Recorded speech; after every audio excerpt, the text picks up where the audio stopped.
Welcome to today's Global Connections program. I'm Bill Miller. Today we're going to take a look at the area of cybersecurity, and this is a very important issue that can affect a large number, if not everybody on planet Earth, all 7.6 billion people. My guest today is an expert in this area. Chris Painter is a globally recognized leader and expert on cyber policy, cyber diplomacy, and combating cybercrime. Chris Painter, welcome to today's Global Connections program. Thank you for having me, Bill. I appreciate you being with me today. I hope I got this right with cybersecurity. Is that sort of the catch-all? Is that the blanket term we use, and then there are a lot of little components? Or how do you define it's that? a very, it's a complex area. So it really comprises everything from cybercrime, which I think people have understood for a while, to cybersecurity, like protecting your networks, protecting your systems, if you're a company, if you're a government, or if you're an individual, to what people talk about in the press a lot, cyber warfare. We really haven't seen cyber warfare, but it's a big term about attacks that could undermine infrastructures or other things. So it's a pretty broad term, but yeah, I think cybersecurity kind of does it. I mean, I tend to think of lots of nuances to that, but I think that for the general public, that's something that I think makes sense. That's pretty much the catch-all phrase. Yeah, that'll much, work, yeah, right? That's right? And why we don't, in my opinion, and you're an expert in this area, you deal with these professionals and you interact with the media. I don't think we're hearing enough about this. Just like the media didn't cover climate change until recently. Now it's a climate crisis, and they all getting on board, or most of them anyway. But why is it important for us to be aware of this cybersecurity issue? Well, I agree we're not talking about it enough. I mean, I've been doing this now for our various aspects of cybersecurity, cybercrime, fighting cybercrime for about 28 years. And we're talking about it more now than we used to, but not nearly enough. It's not such a priority for people that they understand the importance of it. And I think the reason for that is that it's now beginning to affect their everyday lives. We're dependent on the internet for banking, for personal interactions, for everything really. And governments are, individuals are, companies are. And we're seeing an increasing number of threats and an increasing number of attacks, both the technical threats like big, what they call computer viruses or worms, or theft of intellectual property, theft of the life's blood of companies, personal theft of data or financial information. And then with governments, we see spying, we see cyber attacks that actually can take down infrastructure. We're worried about that. And most recently, we've seen attacks that undermine elections. And so it's become a much bigger issue, but it still is it's seen as this very technical boutique issue. And the fact is, this is a core issue of our national security, of our economic security, of human rights, and ultimately of foreign policy. And what are we doing with all those different categories you brought? We could do a whole show on each one, I think. But what is being done, generally speaking? If you want to take it one category at a time, sure. What are we doing, and what could we be doing, and what should we be doing to prevent this? Because this, we'll get to it as the worst case scenario as we go through the program, but it sounds like it could just be absolutely disastrous. Well, it could be. I mean, as we become, the worst, as people think about this, I mean, the real dangers are if you have an attack on the electrical power grid and the electrical power grid goes down, that could have disastrous consequences. If you have an attack on the financial sector, the banking system, that could have disastrous consequences. And we've seen some activity along those lines. We've seen massive theft of intellectual property. We've seen theft of other kinds of information. We've seen all kinds of possible disruptions that could happen to shipping lines, to healthcare systems, to all kinds of stuff. So against that backdrop, there has been a lot that's been done. It's uneven around the world, though, and one of the real key things is to get every country really focused on it, not just the big industrialized countries, but every country, because even those developing economies, cyber is playing a key role in their development and their innovation in their economies, and they need to have good cybersecurity and policies in place to make sure that people can invest and their people can flourish. So what we have been doing, I'll put it into a couple different categories. In terms of just technical defense, we're doing a better job at protecting our networks, but not nearly a good enough job. They're still very vulnerable. They're still very vulnerable to nation state and to criminal and other attacks. I look at the threat actors there, and everyone's from nation states. Something like almost every country that can is developing cyber, what they call offensive capabilities, and also defensive capabilities, to criminal groups, to potentially terrorists, to others who are out there. So you have all these different threats. We've done better at protecting our systems in the U.S., in the U.K., in Australia, and Germany, and some of those countries. But a lot of countries, don't even have what they call national certs. These are essentially the ambulances that help police the internet, help protect countries from these kinds of attacks. A lot of countries don't have that. Many countries don't have national strategies to prioritize this. Many countries don't have good cybercrime laws. So we move from the straight cybersecurity to having good cybercrime laws to protect against cybercrime. More countries have it than have before. There's something called the Budapest Convention for cybercrime. And now I think there are many countries, like 80 or so, have signed up to it. But still a lot of countries don't have good laws. Capabilities, the ability to actually investigate and cooperate, that's still a problem. And then there's this whole area that we've been spending a lot of time in the UN, particularly on, is, what are the rules of the road in cyberspace? What can states do or not do? What should private sector actors do or not do? Things like don't attack the critical infrastructure of another country, absent wartime. Wartime, there are certain rules, but in peacetime, don't do that. Don't attack those ambulances, those certs I talked about. A range of different things. We haven't, we're still negotiating and talking about that. We've gotten some agreement. That's been good. But we're really, Bill, I'd say we're really in the beginning of this journey, this very long journey in all those different areas. And I think the imperative is to make a lot of progress. And we need to do it now. We can't wait. Are you moving towards some kind of a massive convention like the Vienna Convention that states specifically what you can do and what you can't do, and encourage you not to do any of it, but at least within trying to keep it to where few people suffer or fewer people? Would that be the end result, to try to get some kind of an international agreement through the United Nations that all 193 countries, or most of them, could sign on to? I don't think, at least in my view, that's not the immediate goal. That may be a long-term goal. As I said, we're pretty much in the beginning of this conversation. We don't even know or have agreement of what the rules of the road should be, and so if you move into this convention, that's an issue. Many countries have different expectations. Some view information itself as a threat, and so they want to control information. That's not what other countries want to do. The Western countries want free flow of information. So I think that is not the answer to move to this global one ring that rules them all convention. But what we should be focusing our time in is, what are those rules of the road? Start voluntary. What are the voluntary rules of the road? We know international law applies. That doesn't seem like a big deal, but that's a pretty big deal to say international law applies. You might need to figure out how that applies in the cyber world, which is important. But it doesn't mean you create a whole new body of international law. It doesn't mean you have a whole new convention that reinterprets things. You want to make sure that it's grounded in the physical world. And then the rules of the road I talked about, some of the things that should be off limits and on limits. The UN agreed in this group of governmental experts to a number of those back in 2015, some of the ones I mentioned. I'm on this Commission for the Stability of Cyberspace, it's called, Global Commission for the Stability of Cyberspace. We proposed a few other ones, like don't attack the public core of the internet, for instance, that would hurt everyone. I think we have to get more countries to embrace those, and then when people violate those norms, whether they're a treaty or a norm, if you violate those expectations, if you say, I'm going to live by this, and you don't do it, we have to make sure there's accountability. And we're terrible at that right now. We need to be much better. Not our strength. No, unfortunately. And I think partly because it's new, partly because at a very senior level of governments, they still think of this as, I don't really understand this issue. They understand nuclear policy, but they don't understand cyber policy. So we have to mainstream this issue so that leaders, prime ministers, presidents, foreign ministers, defense ministers, they all understand that we're not there yet. So I do not think a treaty is the short-term answer. What I think is having the discussions, not just between states, but with states and a range of other stakeholders, industry, civil society, and others, to think about what are the rules of the road, how do we move this forward, how do we create this more stable environment, how do we protect ourselves. I think that's the more productive course, at least in the near term. You brought an interesting point too. What do you see as the role of the UN? You're talking about developing the norms and procedures and that type of thing to try to get people to agree at least certain areas of what to do and what not to do. But are there UN agencies, I'm sure they're all interested in this, UN Children's Fund, International Labor Organization, but I'm thinking of the International Telecommunications Union, ITU, which is a UN agency. It's a frontline agency, and they deal with the telecommunication companies. I mean, they're dealing with this every day, I'm sure. Is there a role that they're playing? I mean, you may feel free to talk about it, or perhaps we'll just focus on that for the moment. I mean, they're one of many, right? So the ITU is a more technically focused agency. The member states usually send their communications ministers to that when they have their every 4-year meeting, their quadrennial meeting. That's an important component, but that's not really dealing with the political issues, the military issues, the human rights issues. So indeed, they have a role, but they don't have the exclusive role. No one agency, just like no one part of government or one part of anything, controls all these issues.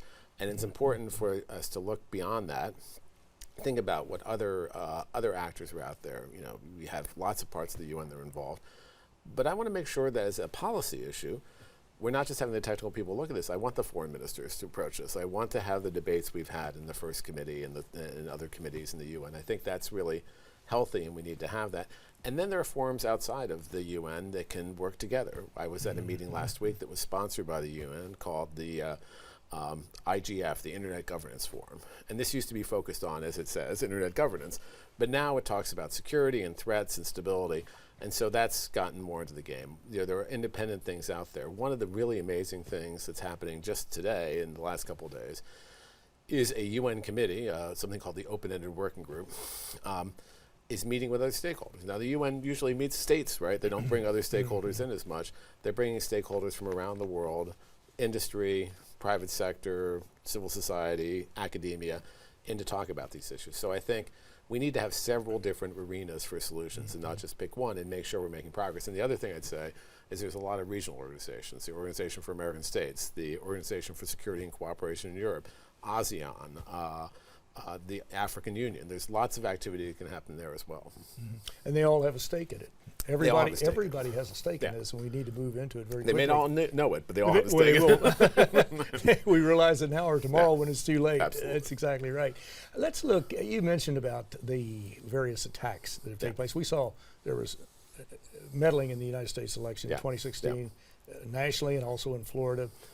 There are other issues that have cropped up over the years.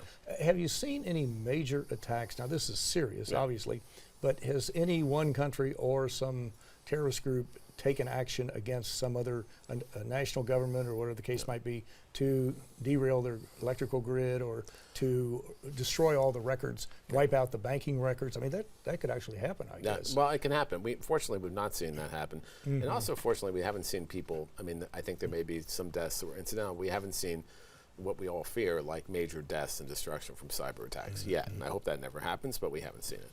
But what we have seen is these kinds of attacks on power grids. It happened in Ukraine not too long ago, for instance, where their power grid was attacked. We've seen other kinds of financial attacks.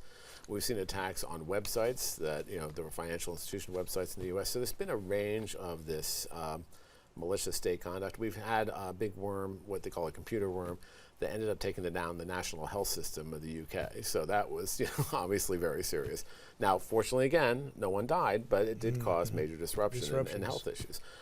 And you mentioned the election interference. I will tell you, as a cyber guy, I'm not a cyber guy, I'm a person, but I mean, as a person who does cyber, we weren't prepared for that. We were focused on these threats, you know, theft of trade secrets, intellectual property, theft of information, and disruptive threats like I talked about, and worried about these infrastructure attacks that you mentioned. But we really weren't focused on a blended attack that was cyber-enabled, but was also a disinformation operation. And that's something we have to think of, not just the cyber people, but really broaden it to every part of our governments in dealing with this threat and making sure we're addressing it. Because at the end of the game, you know, security is not an end in itself, right? Security is good, you need it. Stability is important, you need it. But that's to enable the kind of economic and social growth that the internet can offer. And so those have to go hand in glove. Well, you're watching Global Connections Television, which is a privately funded, independently produced program. The opinions expressed on Global Connections are solely those of the moderator and his guest. We'd invite our viewers to go to our website at www.globalconnectionstelevision.com to view previous programs. Also, if you're involved with a PBS or community access television station, or perhaps an educational institution that has an intra-campus television hookup, or you just have a computer, you have a website, you like our shows, you'd like to share them, please feel free to do so. Global Connections Television is provided free of charge as a public service to help us better understand international issues and how they impact our lives. Today we're taking a look at this whole issue of cybersecurity, which is absolutely fascinating, it's very important, and it can be potentially lethal if we don't take care of it now. My guest is an expert in this area. Chris Painter is a globally recognized leader and expert on cyber policy, cyber diplomacy, and combating cybercrime. Chris, we're talking about a variety of things. One, when I was reading some of these areas, some of these functional areas under cybersecurity, what is cyber diplomacy? So this is a new thing, a relatively new thing. I had the honor really of being the first cyber diplomat in the world. Oh, really? But that was in 2011. So I was working I was a prosecutor, then I was at the Justice Department prosecuting cybercrime, running the cybercrime section. Then I went to the White House and helped them set up their strategy on this. But then I went to the State Department in 2011 as the first cyber diplomat really in the world at a high level.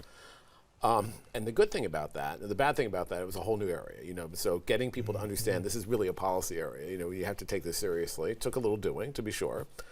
But now there are about 50 of them around the world. Virtually every country in Europe, Brazil, India, Russia, China, Japan. I mean, this has become a really important position. And the thing that's important about that is it goes back to this idea that cyber is not just a technical thing. We need to talk to the technical experts. The technical community and the policy community need to talk, and we don't talk enough. But this is a policy issue. And this helps leaders and high-level government officials understand this, that we made it a priority in our foreign ministry and are talking among ourselves. I had dialogues with my European colleagues, my African colleagues, with bilaterals with Brazil and India and China and Russia at one point. So we had in Japan. This really raised it to a new level, I think, and that was very important to do because these are very serious issues as we deal with this. And there were many other things we did. We worked a lot in the UN system and other fora around the world. We had cyber points of contact in each of our embassies, so it's become really something that new diplomats, new people who are going in the diplomatic corps increasingly really need to know about this issue because it's become so important. It certainly has. It's absolutely critical. Are there countries, there are always best practices, lessons learned, that type of thing. You mentioned there's varying degrees of involvement and competence really from one country to another to another. Are there certain countries that are really doing well in this area that we can look at and say, here Canada's doing well or Ecuador or whatever it might be? I think a lot of countries are doing very well. I think the U.S., but no country is doing great. So every country is doing well. The U.S. is doing well in thinking about the policy and making it a priority and has for a while, but they also have lots of vulnerabilities, right? It's a struggle. The U.K. is doing a really good job in terms of their organization. Australia is doing a good job. Germany is doing a good job. France is doing a good job. Japan has done a lot more recently. So a lot of countries are now moving this agenda forward. And I think that's an important thing. But that doesn't mean we're there yet. Far from it. And the problem, as you say, is that a lot of countries are just new to this game. And some, I'll give the example of Norway. They've done a lot, and they had a national cyber strategy a few years ago. They're now on their, I think, third cyber strategy. So they're continually iterating. The UK the same way. We have to keep thinking about what's the most effective approach to this issue.